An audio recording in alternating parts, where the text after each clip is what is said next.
এদিকে যখন রাঘব জানতে পারে যে দাদাজি তার চাকরির জন্য কত কষ্ট আর সংগ্রাম করেছে, তখন ওর নিজের বোনের জন্য ভীষণ অনুষ্ঠান হয়। এদিকে দাদাজি রাঘবকে নিয়ে এক আশ্রমের উদ্বোধন অনুষ্ঠানে যায়।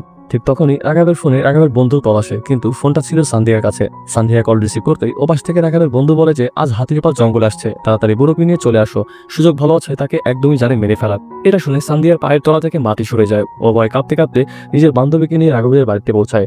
এরপর সেখানে এটা সেটা খোঁজ করতে করতে তার চোখ পড়ে রাঘবের বন্ধুর ফোনের দিকে, যেটা মাথার উপরে রাখা ছিল। আর যেই মাত্র সান্ধিয়া ফোনটা তুলতে চায়, তখন টান লেগে হাতির কাঁটা সে পায়ের টুকরো নিচে পড়ে যায়। এটা দেখে সান্ধিয়া পুরো স্তব্ধ হয়ে যায়।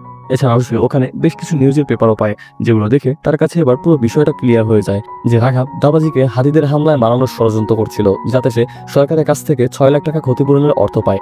এসব দেখে সান্ধিয়া সোজা আশ্রমে ফিরে সবার সামনে রাঘবের গালে একটা চর বসিয়ে দেয় এবং সবার সামনে রাঘবের সত্য ফাঁস করে দেয়। পরবর্তী বার দেখতে ভিডিওটিতে একটি লাইক দিয়ে চ্যানেলটি সাবস্ক্রাইব করে আমাদের সাথেই থাকুন।